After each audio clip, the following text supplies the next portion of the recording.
ॐ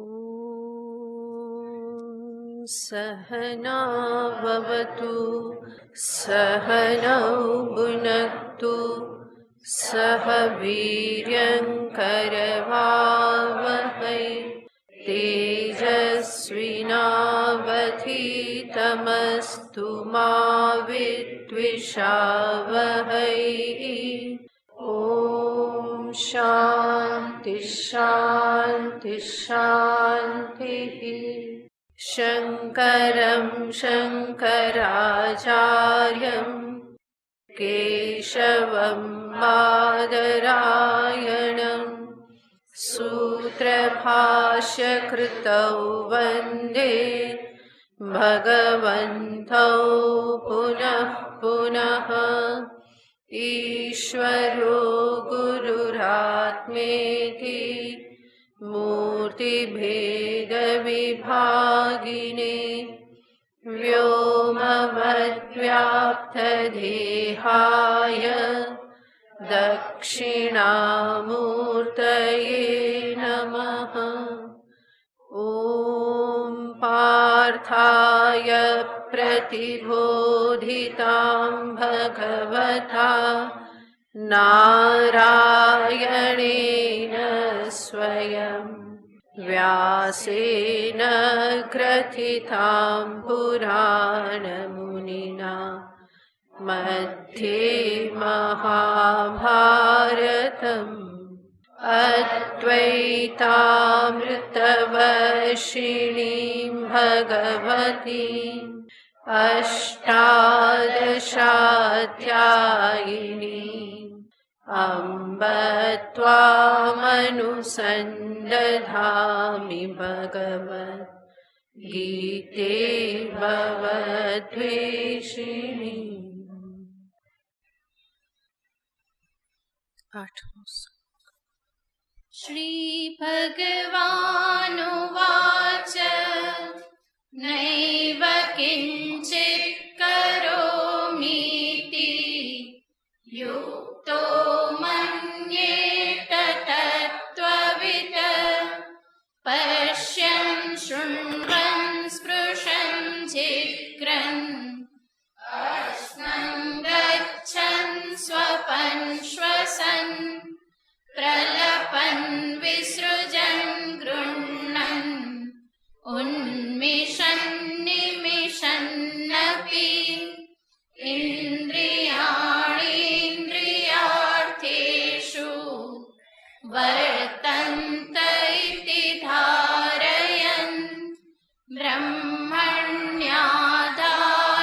कर्माणि सङ्गं त्यक्त्वा करोति यः लिप्यते न स पापेन पद्मपत्रमिवाम्भसा कायेन मनसा बुद्ध्या केवलैरिन्द्रियैरपि योगिनः कर्म कुर्वन्ति सङ्गं त्यक्त्वात्मशुद्धये युक्तः कर्मफलं त्यक्त्वा शान्तिमाप्नोति नैष्ठिकीम् अयुक्तः कामकारेण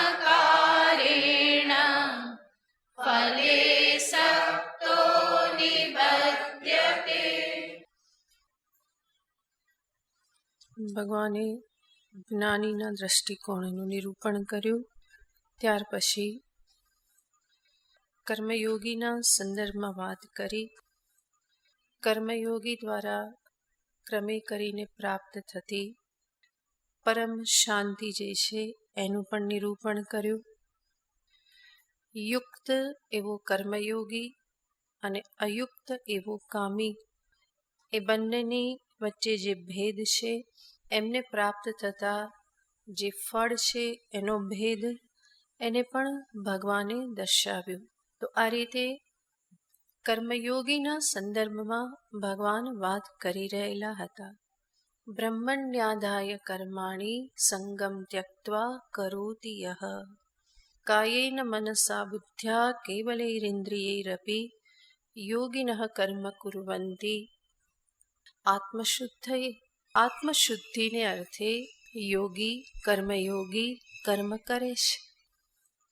કહેવાનું તાત્પર્ય છે કે મનુષ્યએ પોતાના કર્મને એવી રીતે કરતા શીખી જવું જોઈએ કે જે એને પરમની પ્રાપ્તિ કરાવવામાં સહાયભૂત થાય. ભગવાન એ જ કહેવા માગે છે, આત્મજ્ઞાનના અધિકારી થવાને માટે તમે જે કર્મ કરી રહેલા છો એ કર્મનો જ સહારો લો, કર્મને જ સાધન બનાવો. જીવનમાં નૈષ્ઠિક શાંતિ જોઈતી હોય, નિત્યની શાંતિ જોઈતી હોય તો ભગવાન કહેશે યોગ્ય રીતે કર્મ કરો, બુદ્ધિપૂર્વક કર્મ કરો, આસક્તિ છોડીને કર્મ કરો, પ્રયોજનનો વિચાર કરીને કર્મ કરો. આ બધો ભગવાનનો ઉપદેશ છે. બલ સાથે કર્મ કરો, બુદ્ધિ સાથે કર્મ કરો અને ઉત્સાહ સાથે કર્મ કરો. બલ સાથે કર્મ કરો એનો અર્થ નમાલા થઈને કામ ન કરો, પરંતુ એવી રીતે કર્મ કરો કે જે કર્મમાં તમારી આંતરશક્તિની અભિવ્યક્તિ થાય. અને એ જે બલ જે છે એ બલ એ સત્તત્વની જ અભિવ્યક્તિ છે. બલવાન અસ્તિત્વ ધારણ કરે છે. ભગવાન કહે છે કર્મ બુદ્ધિપૂર્વક કરો, અને બુદ્ધિ એ ચિત્ત તત્વની અભિવ્યક્તિ છે. અને ભગવાન કહે છે ઉત્સાહપૂર્વક કર્મ કરો. ઉત્સાહની સાથે આનંદ હંમેશા રહેલો હોય છે. આનંદ વગર ઉત્સાહ ન આવે. તો ઉત્સાહ જે છે એ પ્રિય તત્વ, આનંદ તત્વની અભિવ્યક્તિ છે. તો કર્મને આવી રીતે બલ, બુદ્ધિ અને ઉત્સાહપૂર્વક કરતા રહેશો તો એ કર્મ સચ્ચિત આનંદ સુધી પહોંચાડવાનું સાધન બની રહેશે.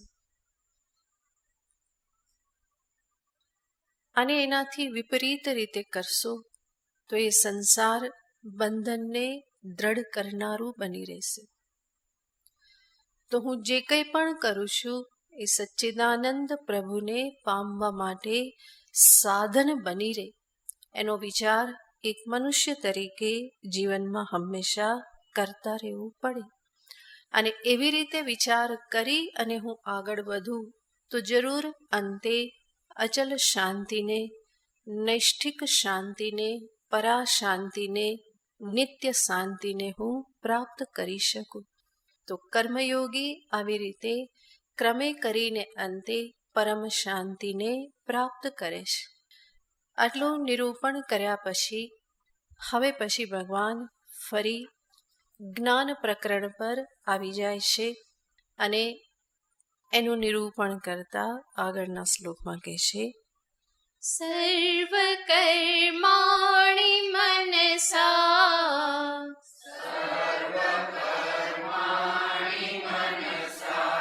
સંન્યસ્યાસ્તિ સુખં વશી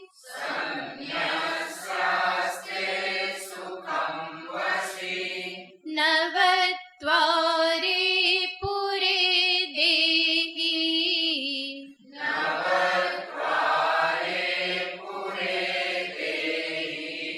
નૈવ કુર્વન્ન કારયન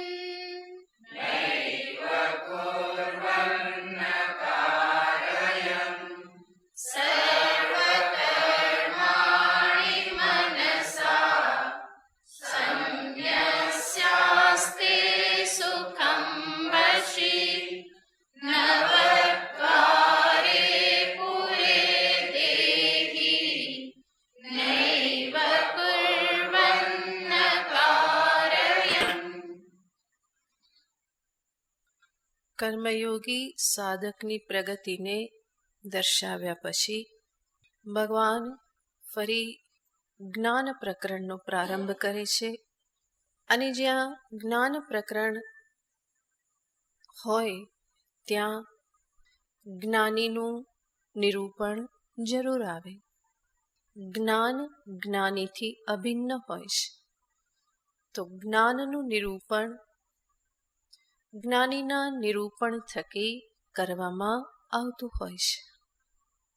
અનેક વખત ભગવાન જ્ઞાનીની સ્થિતિ કે જ્ઞાનીના ગુણોનું વર્ણન કરે છે એ સાધકની સમક્ષ એક આદર્શ દર્શાવવાને માટે, સાધકને એનું લક્ષ્ય દર્શાવવાને માટે ભગવાન કરતા હોય છે.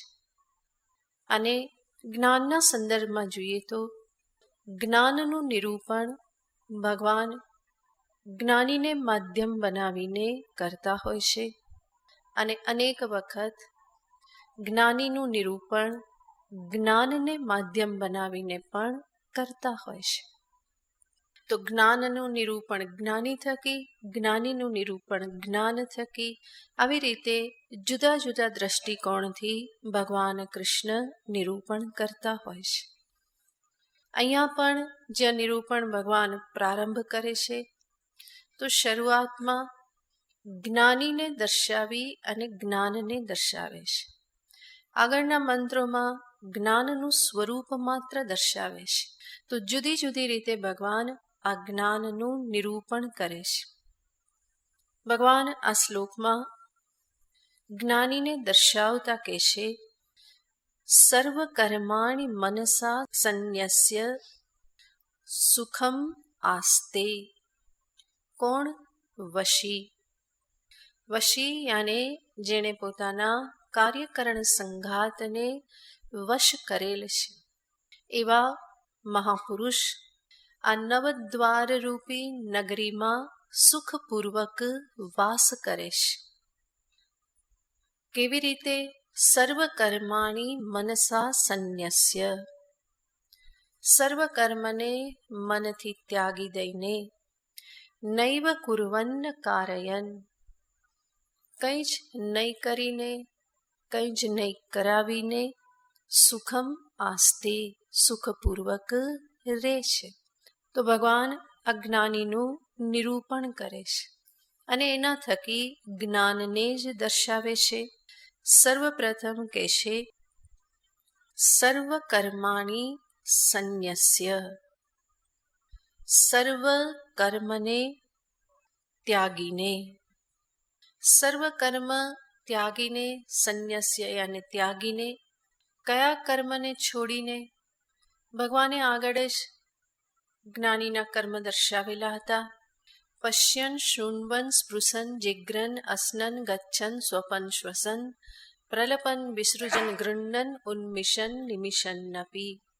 આ બધી દેહ ક્રિયાઓ, શરીરની ક્રિયાઓ કે શરીર દ્વારા થતી આ બધી ચેષ્ટાઓ કે કર્મ જે છે એ સર્વને છોડીને.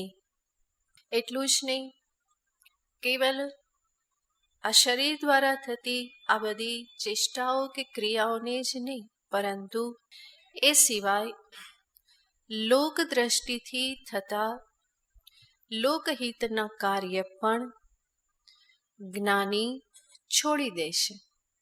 શરીર ચેષ્ટાઓને સંન્યસ્ય અને અન્ય જે કંઈ પણ કર્મ જે છે એને પણ સંન્યસ્ય છોડી દઈને લોકહિતાર્થે થતા કર્મયાને અધ્યયન અધ્યાપન આદિ લોકોને ધર્મ માર્ગે, અધ્યાત્મ માર્ગે પ્રેરિત કરવા, માર્ગદર્શન કરવું, આ બધા પણ જ્ઞાની દ્વારા થતા કર્મ છે. તો એ લોક દ્રષ્ટિથી થતા લોકહિતાર્થ કર્મ. જરૂર જ્ઞાની કોઈ ફેક્ટરી નાખવાના નથી, કે પછી રિયલ એસ્ટેટમાં પડવાના નહીં, કે પછી બિલ્ડર પણ નહીં બને. જ્ઞાની બધા કામ કરે એનો અર્થ નહીં કે જ્ઞાન પછી એ બિલ્ડર બની જાય. કન્સ્ટ્રક્શન કરવા લાગે એવું નથી.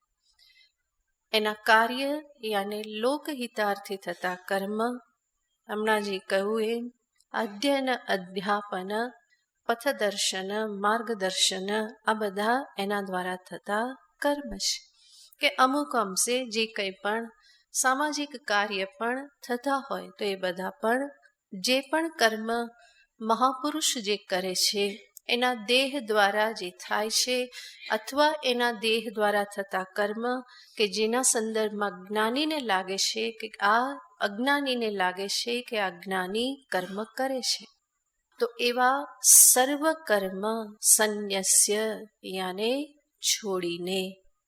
આવી રીતે જ્યારે આપણે વિચાર કરીએ કે બધા કર્મને જ્ઞાની છોડી દેશે, પશ્યન, શૃણવન, સ્પૃશન, જિગ્રન, આ બધું આગળ કહ્યું એ પણ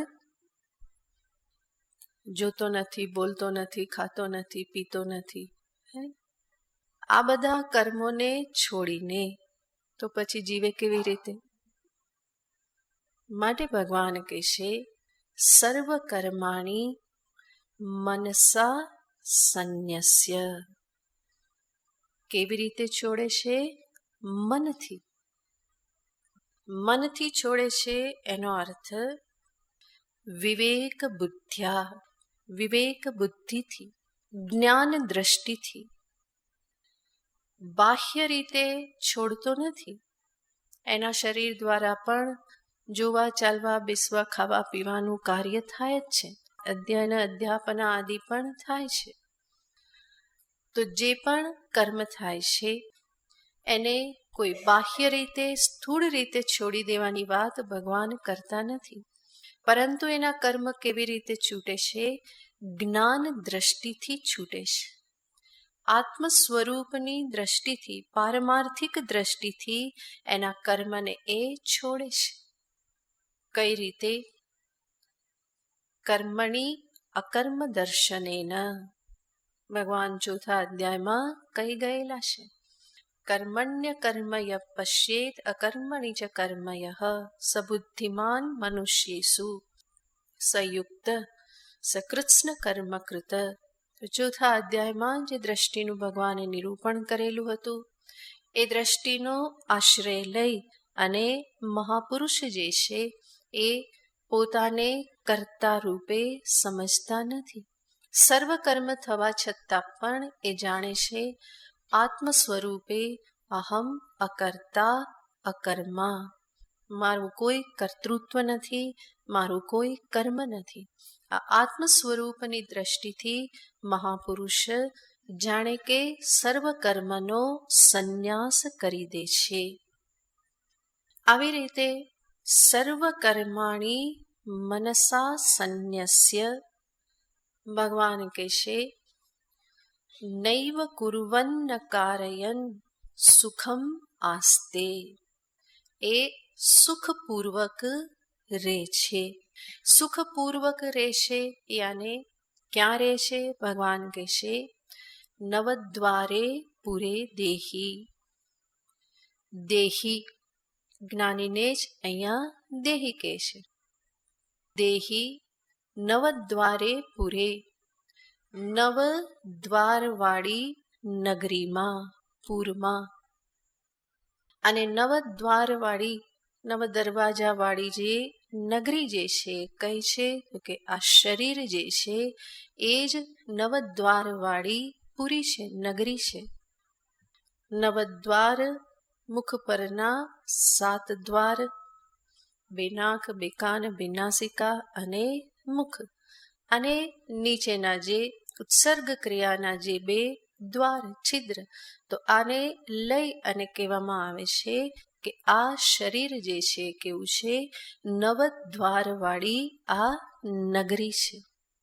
અને આવી નવદ્વારે પુરે દેહી. દેહી દેહ જેના થકી ધારણ થાય છે. દેહ જેનો કહેવામાં આવે છે એ કોણ છે? દેહી. આવી નગરીમાં મહાપુરુષ સુખમ આસ્તે, સુખપૂર્વક એ રહે છે. સુખપૂર્વક રહેશે એનો અર્થ દેહમાં એને કોઈ કષ્ટ નથી. પોતાના આત્મ સ્વરૂપના બળથી દેહની સમસ્યાઓને એ પોતાની સમસ્યા સમજતો નથી, અને એટલા માટે સુખમ આસ્તે એ સ્વયં જાણે છે કે આત્મ સ્વરૂપ ક્યારેય બદલાતું નથી, અને દેહાદી આ જગત ક્યારેય પણ સ્થિર રહેતા નથી. આ સ્પષ્ટ સમજદારીના કારણે દુઃખ એનો સ્પર્શ કરી શકતું નથી. સુખમ આસ્તે જાણે છે આત્મ સ્વરૂપ નિર્ગુણ, નિરાકાર, નિષ્ક્રિય, નિસંગ, સર્વવ્યાપક, અજર અમર, અકર્તા, અભોક્તા, અખંડ એક રસ ચૈતન્ય માત્ર છે. અને આવું આ સ્વરૂપ જે છે એ સંપૂર્ણ સ્વાધીન છે. પોતાની સત્તાને માટે, પોતાની સ્ફૂર્તિને માટે, પોતાના સર્વવ્યાપકપણાને માટે એને બીજા કોઈ પર આધાર રાખવો પડતો નથી. અને એટલા માટે જ પરમ સુખ જે છે એ ત્યાં જ છે, કારણ કે ત્યાં કોઈ પ્રકારે પરાધીનતા, પરવશતાનો સ્પર્શ નથી. અને આવા પરિપૂર્ણ સર્વવ્યાપક આત્મ સ્વરૂપને જાણવાથી આજે જ્ઞાની જે છે એની સર્વ કામનાઓ શાંત થઈ ગઈ છે. સર્વ કામનાઓનો ઉચ્છેદ થઈ જાય છે. અને એટલા માટે જ એ પૂર્ણ શાંતિને ઉપલબ્ધ થયેલો છે. અંતઃપૂર્ણ બહિઃપૂર્ણ, અંદર પૂર્ણ છે, બહાર પૂર્ણ છે. સર્વત્ર પૂર્ણતા જ પૂર્ણતા છે. જ્યાં અપૂર્ણતા હોય ત્યાં જ કામના જન્મે, અને કામનાથી કર્મ, કર્મથી બંધન, આ પરંપરા ચાલે. જ્યાં પૂર્ણતાનો અનુભવ હોય ત્યાં કામનાને કોઈ સ્થાન રહેતું નથી. એટલા માટે જ્ઞાનીને માટે શબ્દ વપરાય છે આપ્ત કામઃ, જેની સર્વ કામનાઓ પૂર્ણ થઈ ગઈ છે. આપ્ત કામઃ, પૂર્ણ કામઃ, આત્મતૃપ્ત, આત્મસુખ, આ બધા શબ્દ જ્ઞાનીને માટે વપરાય છે. તો જેની સર્વ કામનાઓ, સર્વ પ્રયોજનો બધા શાંત થઈ ચૂકેલા છે. અને એટલા માટે જ હવે એને પોતાની કામનાની પૂર્તિને માટે ક્યાંય ભાગવાપણું રહ્યું નથી. આમથી તેમ જવાપણું કંઈ રહ્યું નથી. અને માટે ભગવાન કહેશે સુખમ આસ્તે. જ્ઞાનમાં નિષ્ઠા પણ એવી છે કે ફરી ફરીને યાદ કરવું પડતું નથી કે હું આ દેહ નથી, હું તો આત્મા છું, અને એટલા માટે હું કરતા નથી, ભોગતા નથી. આ બધી માળાઓ એણે ફેરવવી પડતી નથી, જાપ જપવા પડતા નથી.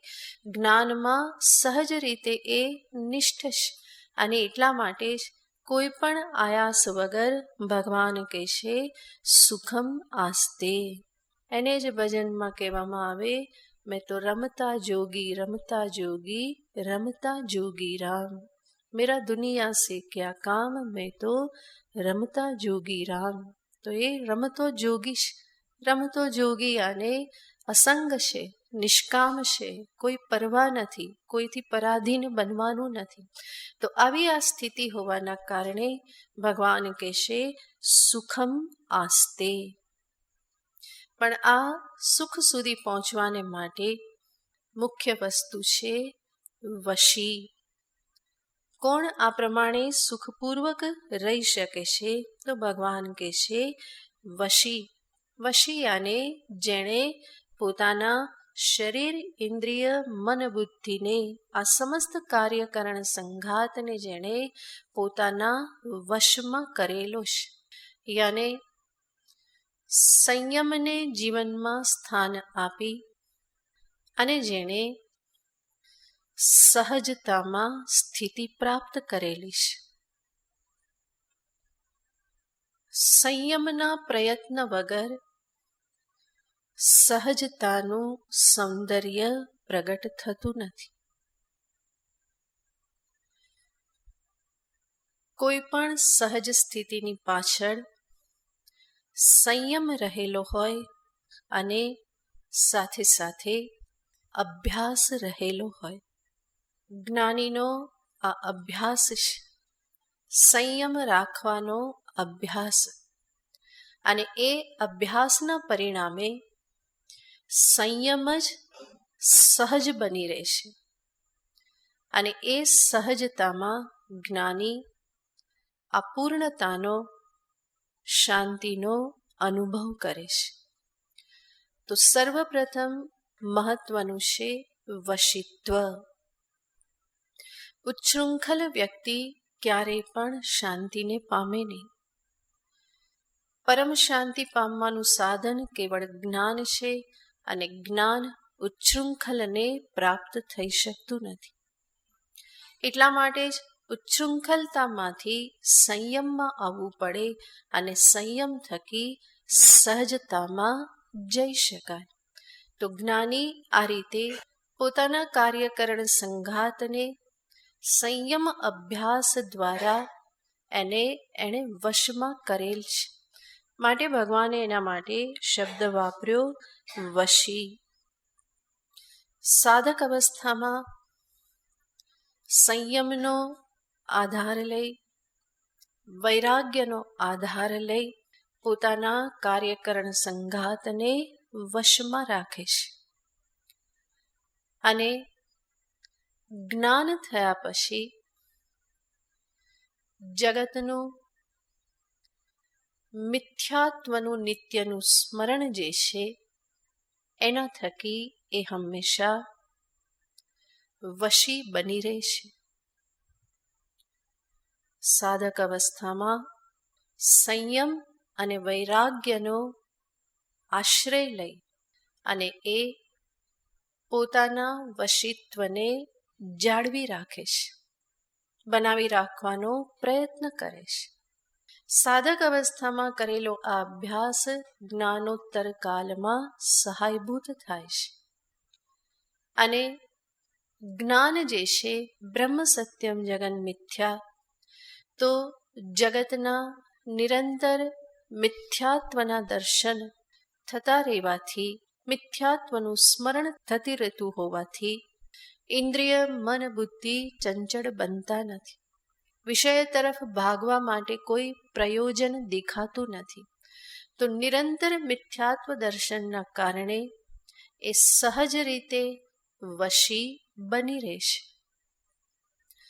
તો આવી રીતે જ્ઞાની કે જે વશી છે, કાર્યકરણ સંઘાત પર જેણે પ્રભુત્વ પ્રાપ્ત કરી લીધેલું છે, જેને પોતાની ઇન્દ્રિયો પરાધીન બનાવતી નથી, જેને પોતાના મનથી પરાધીન બનવું પડતું નથી, જેની બુદ્ધિ એને કોઈ વિપરીત દર્શન નિશ્ચય કરાવતી નથી, પરંતુ ઇન્દ્રિય, મન, બુદ્ધિ આ બધું જ પરમાત્મ દર્શનમાં હંમેશા લાગેલું છે.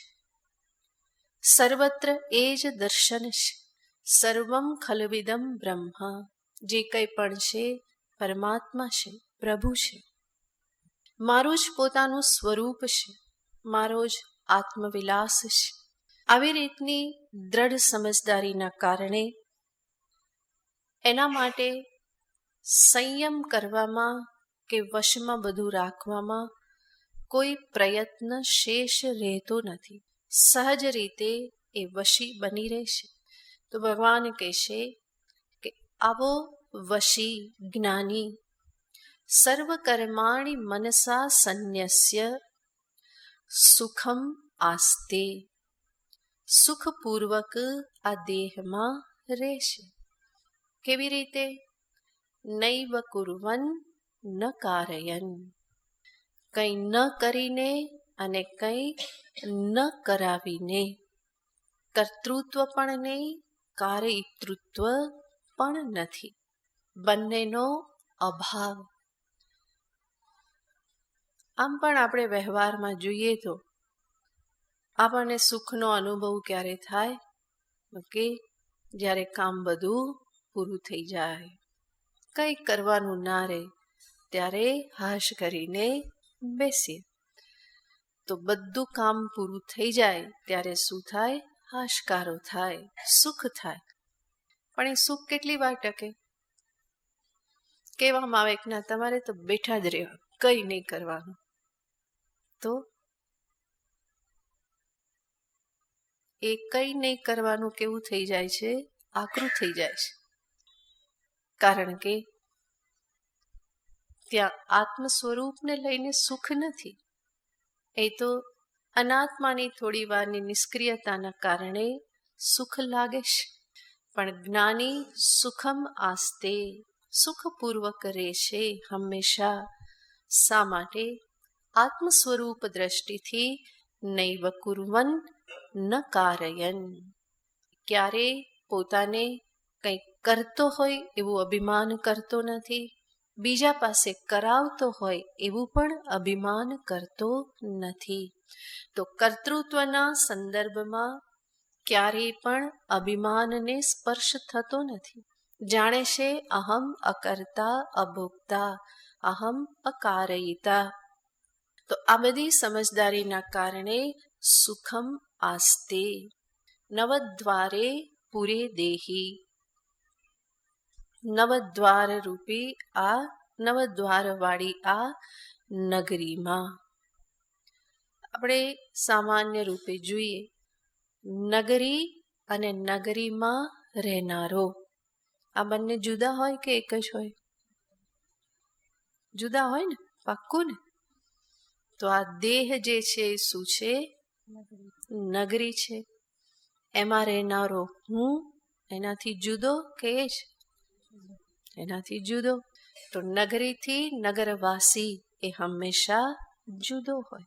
એવી જ રીતે આ શરીર રૂપી નગરીથી એ નગરીમાં રહેનારો એ કેવો હોય? હંમેશા જુદો હોય. તો આવી રીતે નવદ્વારે પૂરે દેહી સુખમ આસ્તે, ભગવાનના આ શબ્દો જે છે એ સાંભળવાથી તરત જ અંતરમાં વૃત્તિ શું ઉત્પન્ન થાય?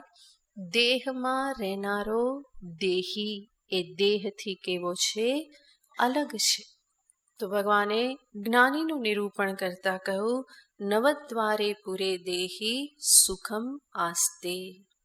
અહીં સ્વાભાવિક પ્રશ્ન થાય કે આ નવદ્વાર રૂપી નગરીમાં બધા જ રહે છે, જ્ઞાની હોય કે અજ્ઞાની હોય, એ જ્ઞાનમાં નિષ્ઠ હોય કે જ્ઞાન માટે પ્રયત્ન કરતો હોય, એ પાપી હોય કે પુણ્યાત્મા હોય, સ્ત્રી હોય કે પુરુષ હોય, બધા ક્યાં રહે છે? નવદ્વાર રૂપી નગરીમાં જ રહે છે. બધા એ જ રીતે રહે છે. તો પછી ભગવાન વિશેષ રૂપે આવું શા માટે કહેશે કે આ વશી જ્ઞાની જે છે નવદ્વારે પૂરે દેહી એ ત્યાં રહે છે સુખમ આસ્તે. આવી રીતે ભગવાન શા માટે કહેશે? આવો પ્રશ્ન સહજ થાય. એનો ઉત્તર છે કે વાત સાચી, બધા જ શેમાં રહેશે? દેહી દેહમાં જ રહેશે. જ્ઞાની પણ દેહમાં રહેશે અને અજ્ઞાની પણ દેહમાં રહેશે. ભેદ માત્ર એટલો જ છે કે જ્ઞાની આ દેહમાં રહે છે, દેહથી એ જુદો છે એવું જ્ઞાનીને ભાન છે. જ્યારે અજ્ઞાનીને એવું ભાન રહેતું નથી કે હું દેહમાં રહું છું. એનું ભાન શું છે? હું દેહ છું. હંમેશા એ પોતાને હું દેહ છું એ રીતે જ સમજે છે. દેહમાં રહેતો હોવા છતાં પણ પોતાને દેહ સાથેના તાદાત્મ્યના કારણે દેહરૂપ જ સમજે છે. અને આવી રીતે સમજતો હોવાથી એ સુખી પણ થતો નથી, વારંવાર દુઃખી થતો રહેશે. કારણ કે પોતાને દેહરૂપ જ સમજે છે. જ્યારે જ્ઞાની આ જે હકીકત છે કે નવદ્વારે પૂરે દેહી સુખમ આસ્તે, આ હકીકતને આ વશી મહાપુરુષ બરાબર જાણે છે. પોતાને દેહથી અસંગ રૂપે ભિન્ન રૂપે એ જાણે છે. એટલા માટે દેહની સાથેના તાદાત્મ્યના કારણે કોઈ પ્રકારની સમસ્યા કે દુઃખને એ પોતાનામાં સમજતો નથી. હોવા છતાં પણ દેહમાં સમસ્યા હોય, કષ્ટ હોય, એનો અનુભવ પણ કરતો હોય, અને છતાં પણ એ જાણે છે કે આ દેહમાં થઈ રહેલું છે, આત્મ સ્વરૂપમાં કોઈ કષ્ટ નથી, કંઈ થઈ રહ્યું નથી. તો જ્ઞાની અને અજ્ઞાનીની આ દ્રષ્ટિમાં ભેદ છે. અજ્ઞાની પણ દેહમાં જ છે, અજ્ઞાનીનો આત્મા પણ દેહમાં જ વાસ કરે છે, ત્યાંથી જ અભિવ્યક્ત થાય છે, અને છતાં પણ અજ્ઞાની એ રીતે જાણતો નથી. જ્યારે જ્ઞાની જાણે છે, અને જ્ઞાની જે જાણે છે એની જાણકારીને જ ભગવાન આ શબ્દો દ્વારા પ્રગટ કરે છે. નવદ્વારે પૂરે દેહી નૈવ કુર્વન્ન કારયન. કંઈ પણ ન કરીને, કરાવીને, શરીર ઇન્દ્રિય મન બુદ્ધિથી બધું જ થતું હોવા છતાં પણ જાણે છે કે આ અનાત્મ ક્ષેત્રમાં જ થાય છે, આત્મ સ્વરૂપમાં કંઈ થતું નથી, હું કરતો નથી કે કરાવતો પણ નથી. મારી ઉપસ્થિતિ માત્રથી દેહની ચેષ્ટાઓ થઈ રહી છે. હું એનાથી અસંગ, કૂટસ્થ, સાક્ષી ચૈતન્ય જ, એનાથી ભિન્ન એવું સાક્ષી ચૈતન્ય માત્ર છું. દેહ સાથે મારો ક્યારેય સંબંધ થયો નથી, છે નહીં, થવાનો પણ નથી. અહમ નિત્ય અસંગ. ને એટલા માટે જ દેહના કોઈ વિકારો મને સ્પર્શ કરતા નથી. તો આ રીતે ભગવાને અજ્ઞાનીની દ્રષ્ટિને અહીંયા દર્શાવી. હવે જે નૈવ કુર્વન્ન કારયન ભગવાને આ શ્લોકમાં જે કહ્યું એને જ વધારે વિસ્તૃત રૂપે ભગવાન આગળના શ્લોકમાં સમજાવે છે. ન કર્તૃત્વં ન કર્માણિ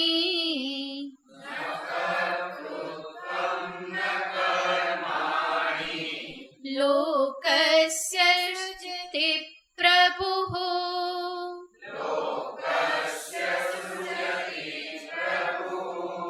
ન કર્મફલ સંયોગમ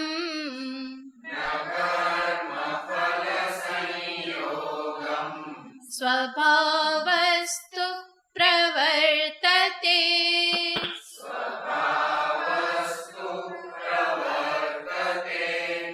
ન કર્તૃત્વં ન કર્માણિ લોકસ્ય સૃજતિ પ્રભુઃ ન કર્મફલ સંયોગમ સ્વભાવસ્તુ પ્રવર્તતે. ન કર્તૃત્વં ન કર્માણિ લોકસ્ય સૃજતિ પ્રભુઃ. પ્રભુઃ લોકસ્ય ન કર્તૃત્વં સૃજતિ ન કર્માણિ સૃજતિ ન કર્મફલ સંયોગમ અપી સૃજતિ કિંતુ સ્વભાવઃ તુ પ્રવર્તતે. શુદ્ધ જ્ઞાન પ્રકરણ ચાલે છે. ભગવાન કેવલ આત્મ સ્વરૂપની દ્રષ્ટિમાં રાખી અને નિરૂપણ કરી રહેલા છે. ઉપનિષદનો જે સાર છે એને જ ભગવાન આ શ્લોકમાં બતાવી રહેલા છે. આત્મ સ્વરૂપ કેવું છે? જેમાં કર્તૃત્વ નથી. કર્તૃત્વ નથી તો કર્મ પણ નથી, અને કર્મ નથી તો કર્મફળનો સંયોગ પણ નથી. ન કર્તૃત્વમ લોકસ્ય સૃજતિ પ્રભુઃ ન કર્માણિ લોકસ્ય સૃજતિ પ્રભુઃ. ભગવાન શુદ્ધ પરમાત્મા સ્વરૂપને અહીંયા પ્રભુ શબ્દથી કહેશે. પ્રભુ યાને નિર્વિશેષ, નિર્ગુણ, નિરાકાર, શુદ્ધ ચૈતન્ય બ્રહ્મ સ્વરૂપ, પરમાત્મા સ્વરૂપ અને ભગવાન પ્રભુ કહેશે. લોકસ્ય, લોક શબ્દનો અર્થ આપણે પહેલા પણ જોયેલો છે. લોક્યતે, દૃશ્યતે, જ્ઞાયતે, અનુભૂયતે ઇતિ લોકઃ. જેને જાણી શકાય, જેનો અનુભવ કરી શકાય, જે ઇન્દ્રિય દ્વારા ગ્રહણ થાય, એને કહેવામાં આવે છે લોક. એટલા માટે જ આ જગતને શું કહેવાય છે? લોક કહેવાય છે. મર્ત્યલોક, બ્રહ્મલોક, સ્વર્ગલોક, આ બધા લોક કહેવામાં આવે છે. આજે જગત મર્ત્યલોક, એ લોક એટલા માટે દેખાય છે, અનુભવાય છે, અન્ય ઇન્દ્રિયો દ્વારા પણ ગ્રહણ થાય છે, જણાય છે. જેવી રીતે જગત એ ઇન્દ્રિયો દ્વારા ગ્રહણ થતું લોક છે, લોક્યતે, દૃશ્યતે, અનુભૂયતે, એવી જ રીતે આ દેહ જે છે એ પણ જગતનો જ એક ભાગ છે, એ પણ લોક છે. કાર્યકરણ સંઘાત એ પણ લોક છે. શરીરને તમે જુઓ છો, ઇન્દ્રિયો દ્વારા ગ્રહણ કરો છો, શરીરનો અનુભવ કરો છો, માટે આ દેહ જે છે એ શું છે? લોક છે. ઇન્દ્રિય, મન, બુદ્ધિ આ બધાનો પણ અનુભવ થાય છે. ઇન્દ્રિયોનો અનુભવ તમે કરો છો, ઇન્દ્રિય કામ કરે છે કે નહીં, આંખ, કાન તમે જાણો છો. મનને પણ તમે અનુભવો છો, આજ બહુ શાંત છે, પ્રસન્ન છે, આજ બહુ અજંપ છે, બહુ ઉપર નીચે થાય છે. બુદ્ધિનો પણ અનુભવ કરો છો તમે, બુદ્ધિ ચાલે છે, નથી ચાલતી, સીધી દિશામાં, વાંકી, આ બધો અનુભવ કરો છો. એનો અર્થ શરીર, ઇન્દ્રિય, મન, બુદ્ધિ આ બધું જ શું છે? લોક છે. અને આ શરીર, ઇન્દ્રિય, મન, બુદ્ધિમાં કર્મ થયા કરે છે. અનાત્મ ક્ષેત્ર એ કર્મનું ક્ષેત્ર છે. આત્મામાં કોઈ કર્મ નથી. ભગવાન અહીંયા કહેશે, અનાત્મ ક્ષેત્રમાં જણાતા કર્તૃત્વ કે કર્મ એનું સર્જન પરમાત્મા કરતા નથી. પરમાત્મા સ્વયં અકર્તા છે, અકારયિતા છે. અને એટલા માટે ન કર્તૃત્વમ ન કર્માણિ સૃજતિ પ્રભુઃ લોકસ્ય. આ શરીર આદિના કર્મ આદિ જે છે એને પ્રભુ, પરમાત્મા, આત્મદેવ જે છે એ કરતા નથી.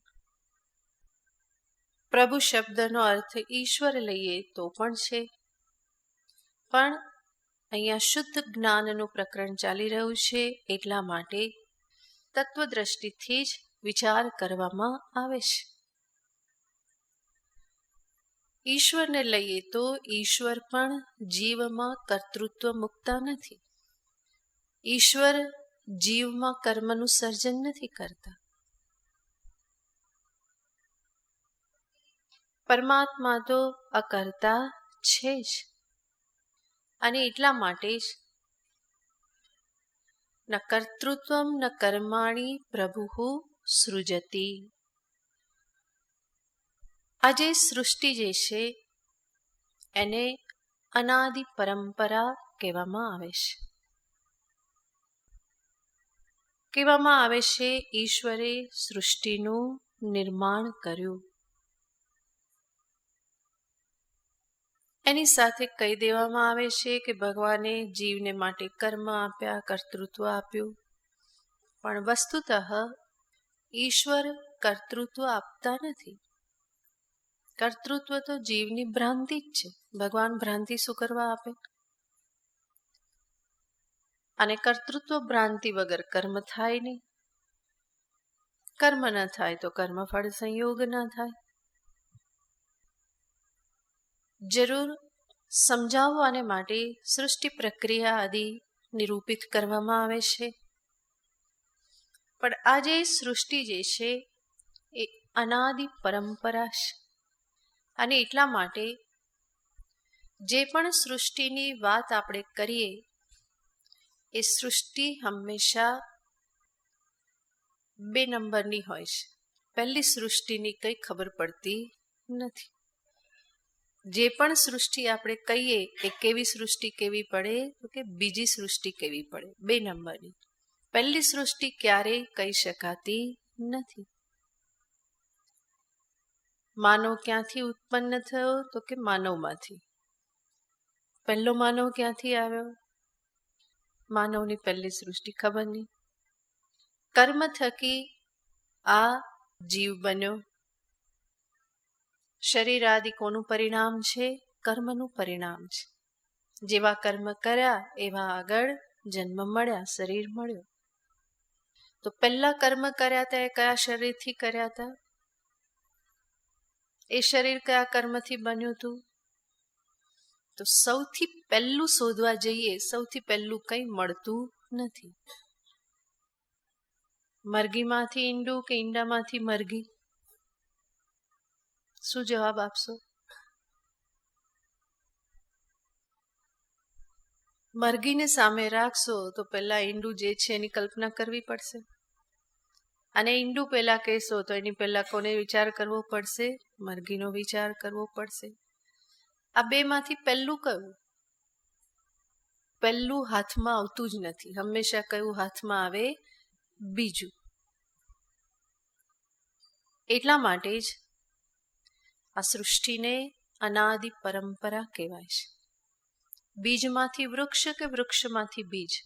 શું થાય છે? તમે કહેશો કે બીજમાંથી જ વૃક્ષ થાય ને. બીજમાંથી વૃક્ષ થાય, પણ બીજ આવ્યું ક્યાંથી? વૃક્ષમાંથી જ.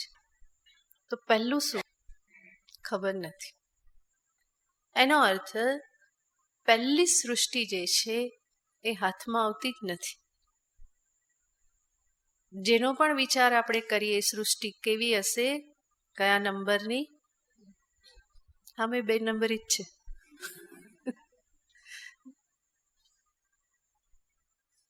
બે નંબરી અને સાચું નહીં. આખું જગત કેવું છે? 2 નંબરી અને મિથ્યા છે. સત્ય 1 નંબરનું સત્ય એ નથી. 1 નંબરનું સત્ય છે બ્રહ્મ, અને 2 નંબરમાં કોણ આવે? સૃષ્ટિ આવે. હવે વિચાર કરવો કેવો ગમે ને, સમજાઈ જાય તરત. તો પહેલી સૃષ્ટિ હાથમાં આવતી નથી. એના બીજની કલ્પના કરવી જ પડે. એટલા માટે પ્રલય કાલે પણ બીજ તો રે જ છે. માયા બીજ કો, અવિદ્યા બીજ કો. એ માયા બીજમાંથી ફરી સૃષ્ટિ થાય છે. પ્રલય કાલે બધાનો એમાં લય થઈ જાય છે. ફરી એ બીજમાંથી સૃષ્ટિ થાય છે. તો આ રીતે આ સૃષ્ટિ જે છે એ અનાદિ પરંપરા છે. અને આવી આ સૃષ્ટિમાં વિચાર કરીએ તો હકીકતમાં ઈશ્વર કર્તૃત્વ કર્મ આદિ કંઈ ઉત્પન્ન કરતા નથી. આ સ્થૂલ સૃષ્ટિ છે, આપણે કહી શકીએ ઈશ્વરે એને ઉત્પન્ન કરી, સૃષ્ટિ બનાવી. આકાશ, વાયુ, અગ્નિ, જલ, પૃથ્વી. એટલા માટે ભગવાન અહીંયા એવું નથી કહેતા કે પ્રભુ ન સૃજતી, પંચમહાભૂતાની ન સૃજતી, એવું ભગવાન કહેતા નથી. પણ ભગવાન શું કહેશે? કર્તૃત્વ, કર્મ, આ બધાનું નિર્માણ ઈશ્વર કરતા નથી, પરમાત્મા કરતા નથી. તો પછી આ બધું જે થઈ રહેલું, જે આટલું બધું ધમધમાટ બધો જે દેખાય છે, એ કરાવે છે કોણ? દોરી સંચાર કોનો?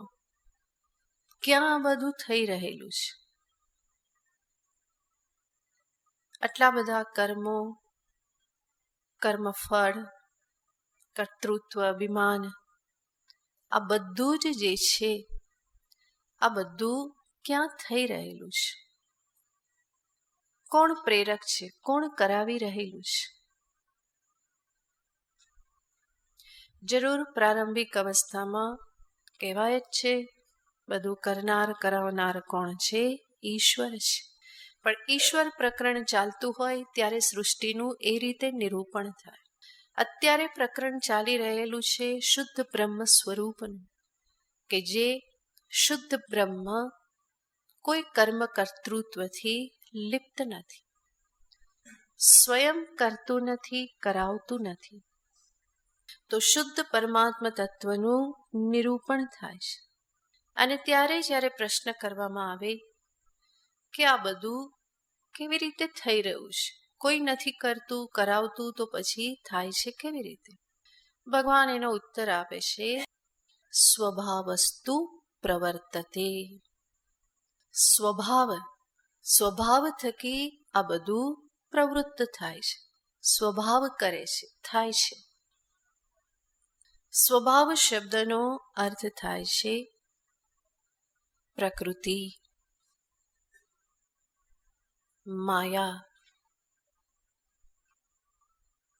અવિદ્યા.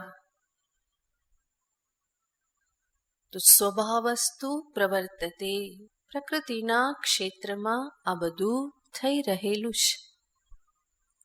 પ્રકૃતિનું ક્ષેત્ર યાને અનાત્મ ક્ષેત્ર. આત્મક્ષેત્રનો એની સાથે કોઈ સંબંધ નથી. આત્મ ચૈતન્યની ઉપસ્થિતિ, સન્નિધિ માત્રથી પ્રકૃતિમાં આ બધું થઈ રહેલું છે. પ્રકૃતિ કરે છે કે પ્રકૃતિમાં થાય છે, એનો અર્થ નહીં કે સ્વતંત્ર રીતે બધું કરી રહી છે. સ્વતંત્ર રીતે ન થઈ શકે, કારણ કે પ્રકૃતિ સ્વયં જડ છે. જડ સ્વયં પ્રવૃત્ત ન થાય. તો આત્મ ચૈતન્યની સન્નિધિ ઉપસ્થિતિમાં, એની અધ્યક્ષતામાં આ બધું થઈ રહેલું છે. મયાધ્યક્ષેણ પ્રકૃતિ સૂયતે સચરાચરમ. ભગવાન સ્વયં કહેવાના છે, મારી અધ્યક્ષતામાં આ પ્રકૃતિ સચરાચર જગતને ઉત્પન્ન કરે છે. દૈવી હેષા ગુણમયી મમ માયા દુરત્યયા. ભગવાન કહેશે કે આ માયા એ મારી જ છે, મારી શક્તિ છે. તો માયા સ્વતંત્ર નથી. શક્તિ ક્યારેય પણ સ્વતંત્ર હોઈ શકે નહીં.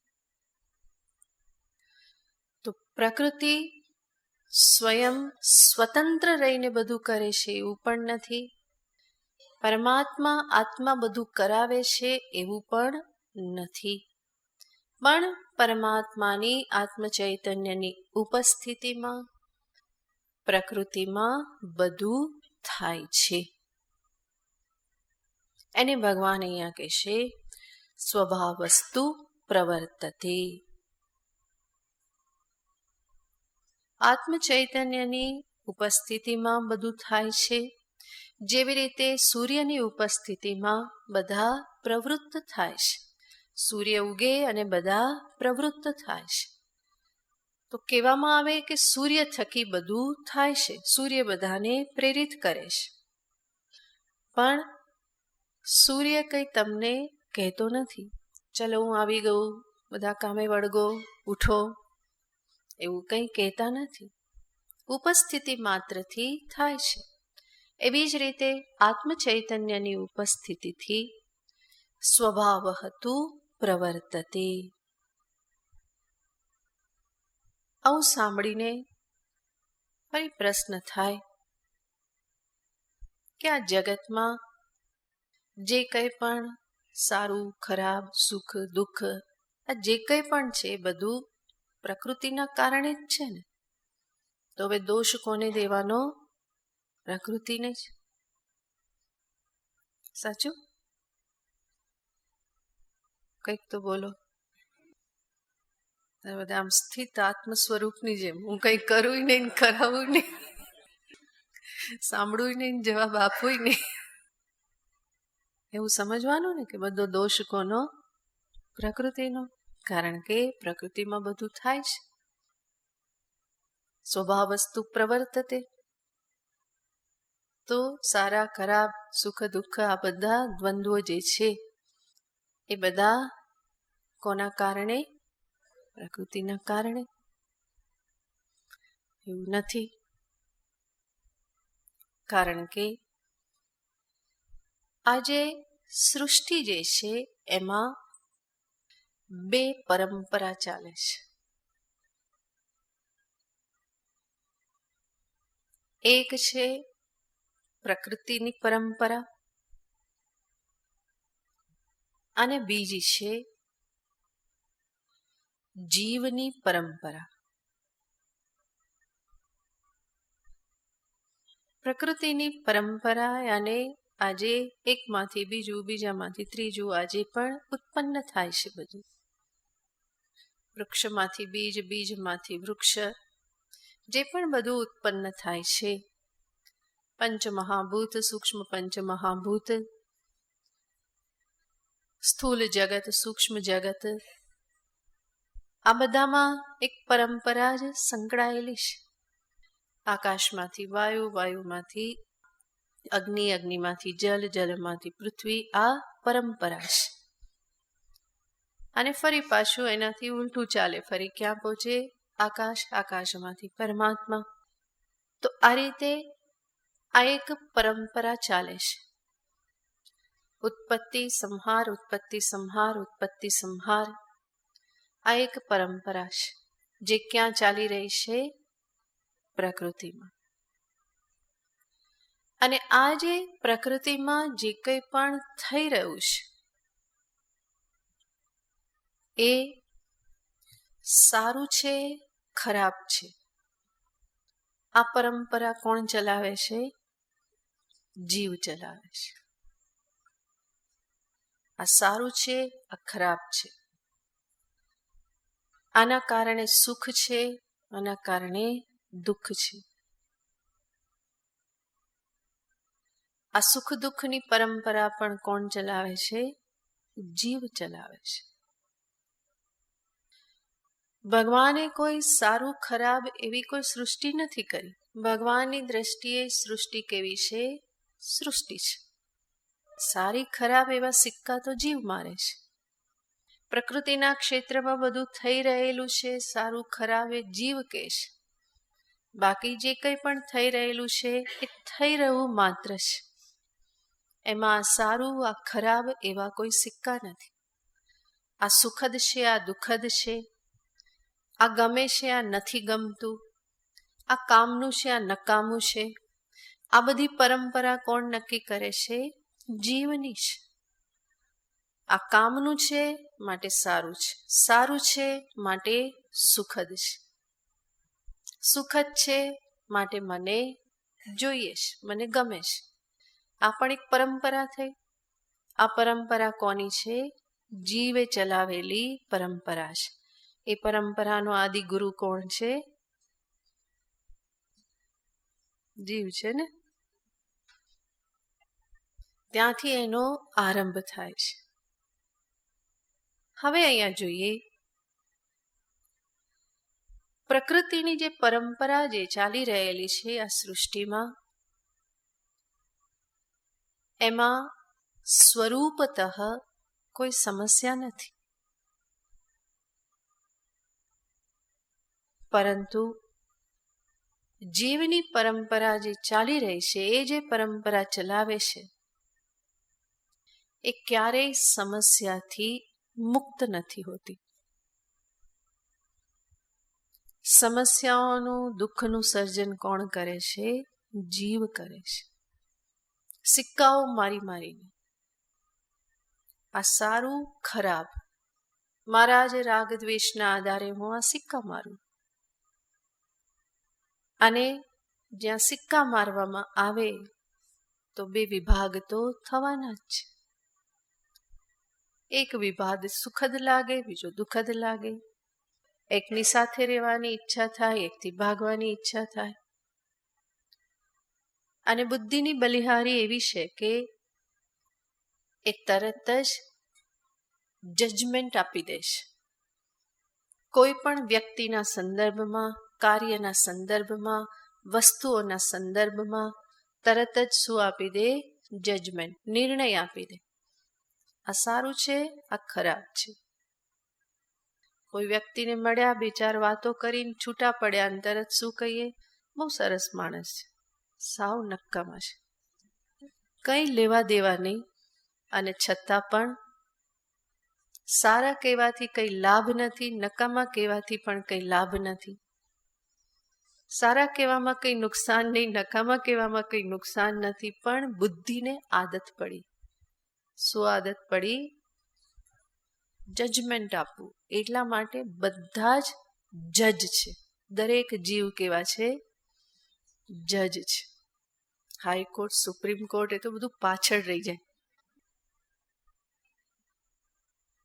અને આવી જજમેન્ટ કરવાની આજે આદત, જજમેન્ટલ આવી મેન્ટાલિટી, એના કારણે શું થાય? સમસ્યાઓનો પ્રવાહ પણ સાથે સાથે ચાલે. અને આ જે જીવની સૃષ્ટિ જે છે, એના મૂળમાં પણ શું છે? અજ્ઞાન છે. અજ્ઞાનના કારણે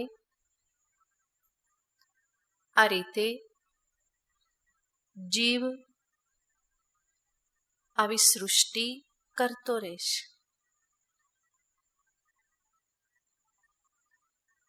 જ્યાં સુધી આ અજ્ઞાનની નિવૃત્તિ ન થાય ત્યાં સુધી આ જે સમસ્યાઓ, દુઃખ, આ બધું જે છે એ પણ નિવૃત્ત થતું નથી. અને એ જે અજ્ઞાન જે છે એ પણ શું છે? એને પણ સ્વભાવ જ કહેવાય છે.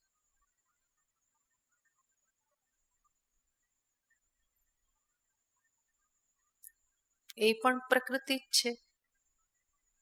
પેલી વ્યાપક પ્રકૃતિ માયા, અને આ વ્યષ્ટિ છે. વ્યષ્ટિ અજ્ઞાન કો, અવિદ્યા કો. તો એ અજ્ઞાન થકી આ બધું ચાલી રહેલું છે, થઈ રહેલું છે. સ્વભાવસ્તુ પ્રવર્તતે. અજ્ઞાની જીવ પોતાની જ વાસનાઓ, પોતાના જ ખ્યાલો, આ બધાની સૃષ્ટિમાં એ એટલો બધો મોહિત અને ગૂંચવાયેલો હોય છે કે એનાથી આગળ જે છે સૃષ્ટિ જેવી છે એવી એને એ જોઈ જ નથી શકતો. હંમેશા સારા ખરાબ, ગમતા ન ગમતાનો હિસાબ લગાવતો જ રહે. માણસ જો વિવેક ન રાખે ને તો રસ્તે જતા કૂતરાને જોઈને પણ કે આ સારું છે ને આ ખરાબ છે. એના માટે પણ જજમેન્ટ આપી દે.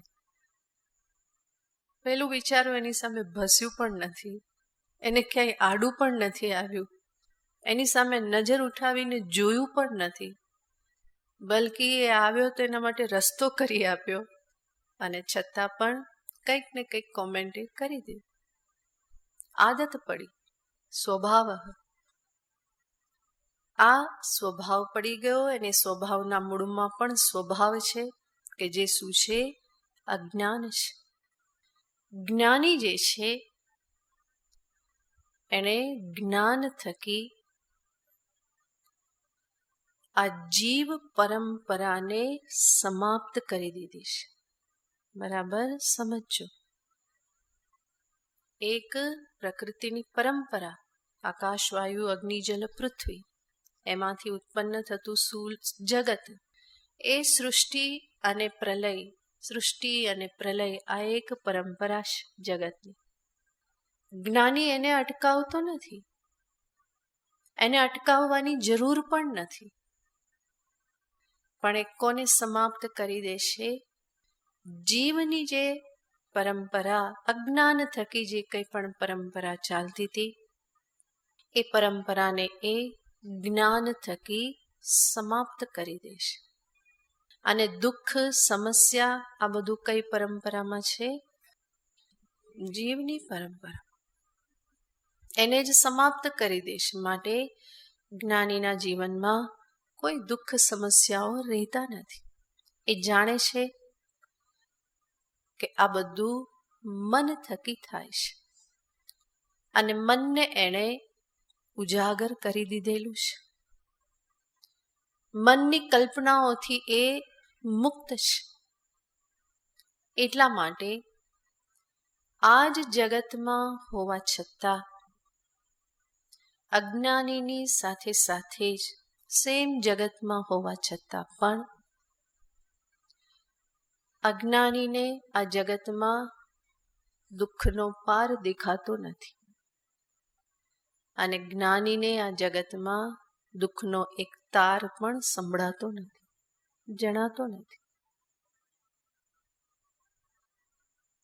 તો જે કંઈ પણ સૃષ્ટિમાં થઈ રહેલું છે, કર્તૃત્વ, કર્મ, કર્મ પછી કર્મફળનો સંયોગ, આ બધામાં સ્વભાવતુ પ્રવર્તતે, પ્રકૃતિના કારણે આ બધું થઈ રહેલું છે. પ્રકૃતિનું જ સ્વરૂપ છે અવિદ્યા, અજ્ઞાન, માયા. એના થકી જ આત્મામાં કર્તૃત્વની ભ્રાંતિ બને છે. આત્મ સ્વરૂપને દ્રષ્ટિમાં રાખીએ તો કર્તૃત્વ જેવું કંઈ છે નહીં. એ જ અજ્ઞાનના કારણે અપૂર્ણતાનો અનુભવ થાય છે, અને અપૂર્ણતા કર્મમાં ધકેલે છે. કામના અને કર્મ. આત્મદ્રષ્ટિથી જોઈએ તો અપૂર્ણતા છે નહીં, પરિપૂર્ણ સ્વરૂપ છે. અને એ આત્મદ્રષ્ટિથી પરિપૂર્ણ હોવાના કારણે કામના નથી, કર્મ પણ નથી. અને કર્મ નથી તો કર્મફળ સંયોગ પણ નથી. ઘણી વખત જીવ કે મેં તો કંઈ કર્યું નહીં, પણ એણે આવું કર્યું એટલે મારે આજ ભોગવવું પડે છે. મારામાં તો કર્તૃત્વ નથી, પણ બીજાએ આવું કર્યું એટલા માટે મારે આજે આ ભોગવવું પડે છે. કર્મફળ સંયોગ શેના કારણે થયો? બીજાએ કર્યું એના કારણે થયો. તો કર્મફળ સંયોગ પણ વાસ્તવમાં આત્મ સ્વરૂપ દ્રષ્ટિથી ક્યારેય થતો નથી.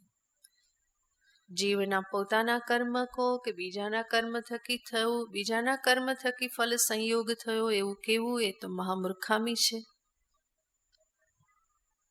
હંમેશા અજ્ઞાન અવસ્થામાં જે કંઈ પણ કર્મ ફલ સંયોગ થાય છે એ પોતાના જ કર્મનું ફળ હોય છે. જ્ઞાન દ્રષ્ટિથી, સ્વરૂપ દ્રષ્ટિથી જોઈએ તો